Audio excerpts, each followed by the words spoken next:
Hello, welcome back to Sam Meads Reads, and again I know it's been a long time since I last uploaded. I've just been incredibly busy, say family holiday, been doing a lot of running actually recently. I've done a couple of 10Ks, and I've also been to quite a few concerts as well, and yeah, that on top of work and everything else, and kind of illnesses and just sickness bugs going around. Just haven't had the time to upload really, but on the good side of that, I have had a lot of time to read, so that's been really positive, and managed to get through a lot of books. Actually finished. I start with where I ended off last time. I finished Number 9 Dream by David Mitchell, and again, just fantastic. I really enjoyed it. Really enjoyed actually after reading it, getting into John Lennon and listening to the songs mentioned here, and listening to some John Lennon as well. But I love the way it kind of flowed from reality to unreality, fiction points of view.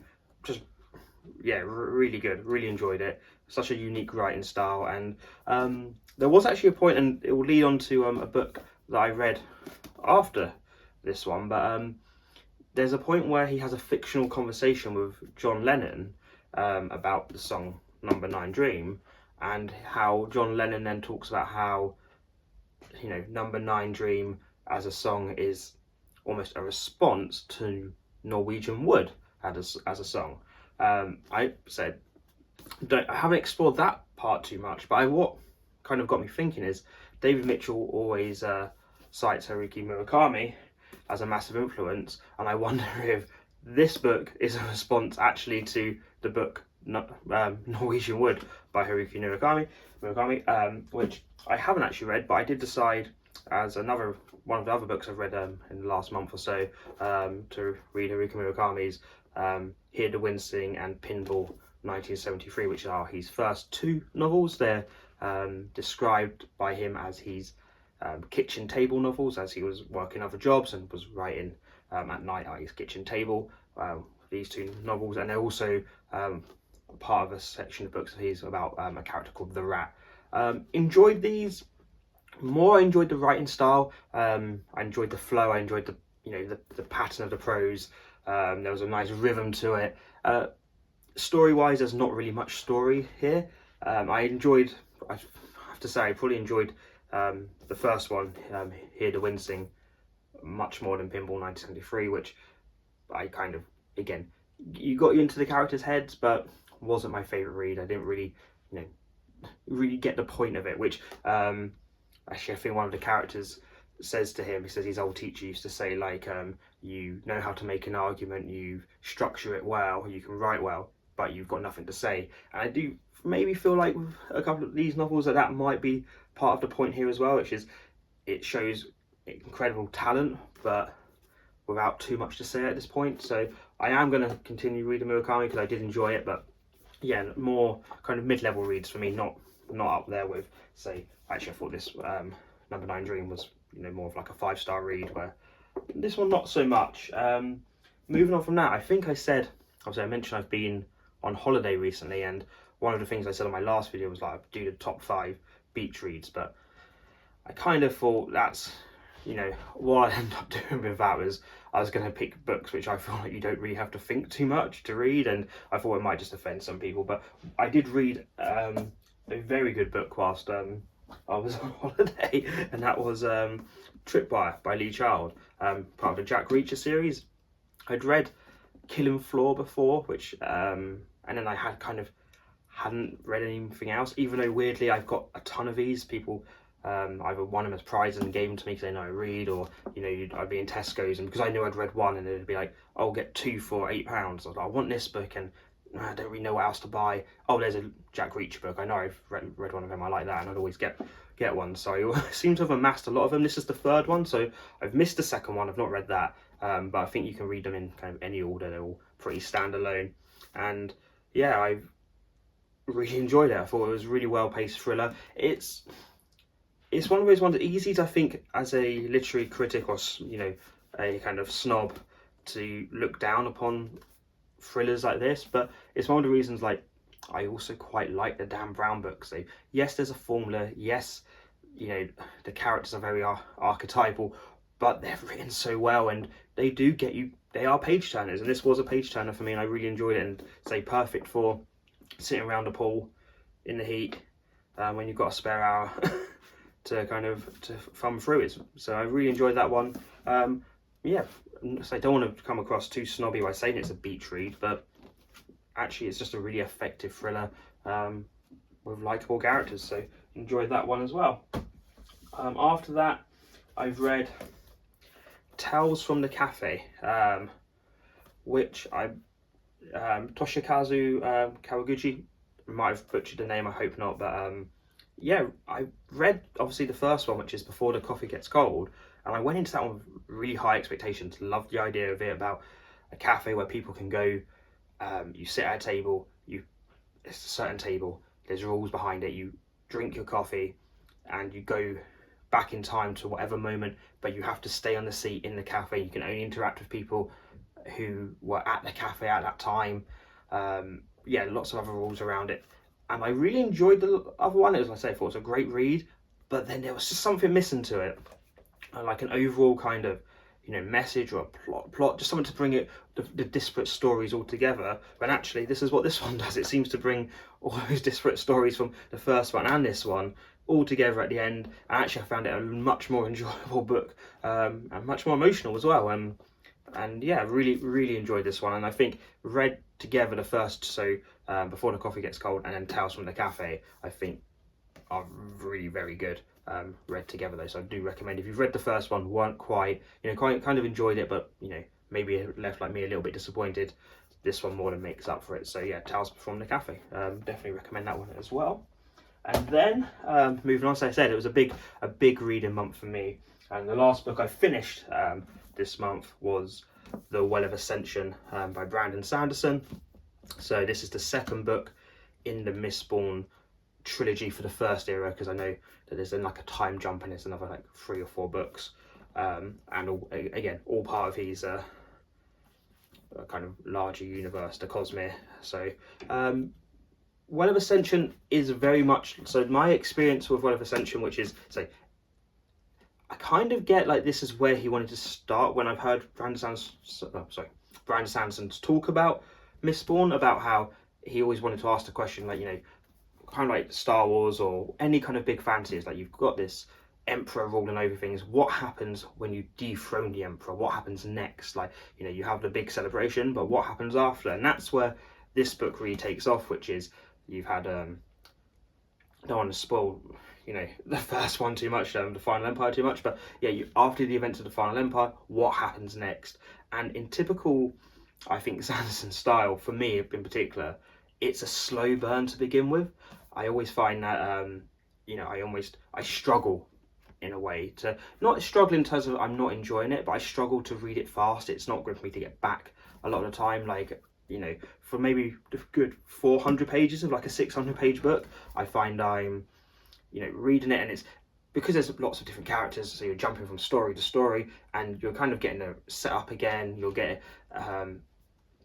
you know, and it kind of just, it meanders to me a lot, and then you hit like the point where all those plot points then start getting tied together, and that's where Sanderson kind of excels. And like the last kind of third of this book is really good and really well written, and just full of forward momentum, and you know, I probably read the last 200 pages in like 2 days, whereas it probably took me 2 weeks to read the other 400. So yeah, really enjoyed it overall, and it kind of does make me want to then, you know, jump back on and read more, especially obviously the final one which I've got there, The Hero of Ages, which is definitely going to be read probably in the next month or 2.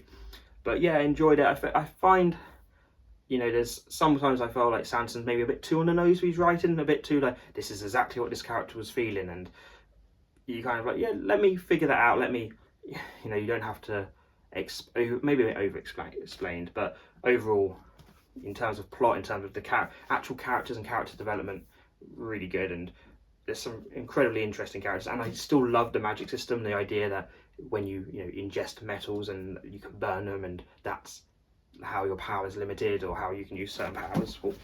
Whoops. Yeah, so really enjoyed it in the end, and made me really look forward to the next one. And say the overall story that's going through these is really interesting as well. So did enjoy that one. And then lastly, what I'm reading right now, and this is very much kind of spawned probably from watching The Acolyte, the Star Wars show on Disney Plus, which I've been actually just finished last night and really enjoyed. I've got, you know, I think there's flaws within maybe the pacing of the show where certain episodes have been dropped in. There's a couple of flashback episodes which just feel misjudged in how they've entered the plot. Like, well, we need to tell this part of the story, but we don't know where to put it. And they've dedicated like 2 major episodes to those flashbacks. And I obviously kind of you see what they're trying to do, but it hasn't quite worked. But actually, overall, the show I've really enjoyed. The acting's been great. Say the fight choreography and it's been really good. And obviously, I am aware of a lot of hate that the show's getting online, a lot of review bombing, things like that. And yeah, like to me, none of that was really warranted. I think the show's absolutely fine. Is it the best Star Wars show I've ever seen?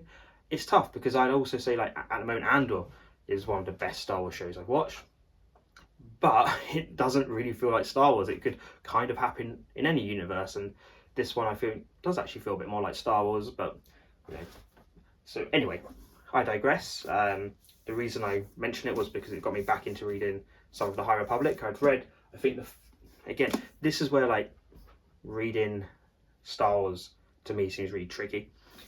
You've got like the old expanded universe, which was called, it's just now called Legends because Disney come along and said actually none of that stuff's canon, which makes sense. You're trying to tell new stories and you don't want people to be too bogged down on, well, actually you have to read this book for this to make sense, or you can't do that storyline because it doesn't tie in with this book that, you know, hardly anyone's read apart from real hardcore Star Wars fans. Obviously that annoys hardcore Star Wars fans, but you understand that they need to get new blood watching the shows for it to still be successful, to obviously warrant spending the money on those kind of shows. So you've got the EU, which is now Legends, and then you've got other books that fit around the timeline, and then there's Star Wars The High Republic, which is a whole series of books and kids books. So there's things called adult novels. You've got kind of the young adult novels, which I've read one of them as well. I've read the first one in this series, and they're kind of like in arcs of 3, and then there's another arc. So it's very confusing in terms of how you actually read them and how to digest them and where they fit in. But if you take it as like, there's Light of the Jedi, and then this is the second one, The Rise and Storm by Cavan Scott, and I'm more than halfway through it now and really enjoying it. It's a really good story, really well paced, really well, good action, good characters. Kind of, I feel like this book, I've not heard much love for it, but one of the better Star Wars books I've actually read. I've really enjoying it. What I would like to see more with Star Wars in general and with things like this, so this one kind of centers around as a group of kind of scavengers which are, you know, basically bombarding the Republic and the Jedi. They come out of nowhere, they destroy everything in their wake, and they disappear again. And then the Republic is having this massive kind of Republic fair, so think of like a world fair but for all the planets of the Republic, and they attack that. What I'd love to see with Star Wars, and it's very much like take a leaf out of like Tolkien's book, where, you know, with Tolkien, in Lord of the Rings, you'd walk past Frodo or Aragorn would walk past a statue, and the statue would have a name, and then that name would be a name in a poem which would tell this story that happened aeons ago, but it's like this whole fleshed out story of like, oh, this thing happened, someone built a statue for it, that got lost over time, now this character's walked past this statue, and it gives the whole world history and depth and meaning, and it's such great world building.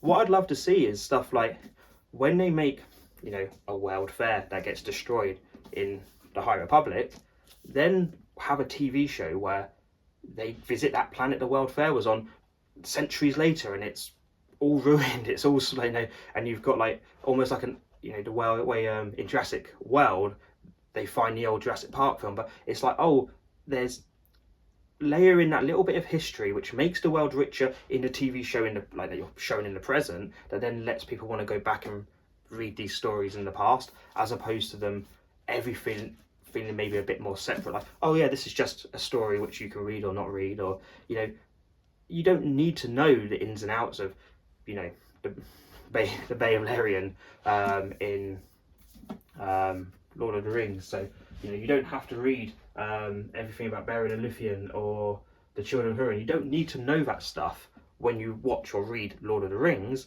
but if you want to, it's there, and it can enrich your experience. And I think that's what they need to kind of do, is take elements that aren't necessarily like, here's this character, look at their back again, which can sometimes feel a bit too fan surfacey. Just put the hints, put the layers in, use this, the High Republic, to then build your world into the future. I think that would work really well. Anyway, that's just my kind of 10 cents on it. Really enjoying the second book in the High Republic, kind of adult novel series. Very good. And yeah, and that's also leads on to something I do want to talk about, which I'm going to do as a separate video, which is, I kind of had started when I was looking, I started a while ago, trying to do some kind of more video essay kind of stuff. This was years ago, but more about films. This was obviously coming on from doing a film degree, and now I'm doing more of a, say, booktube stuff. I'm talking more about novels.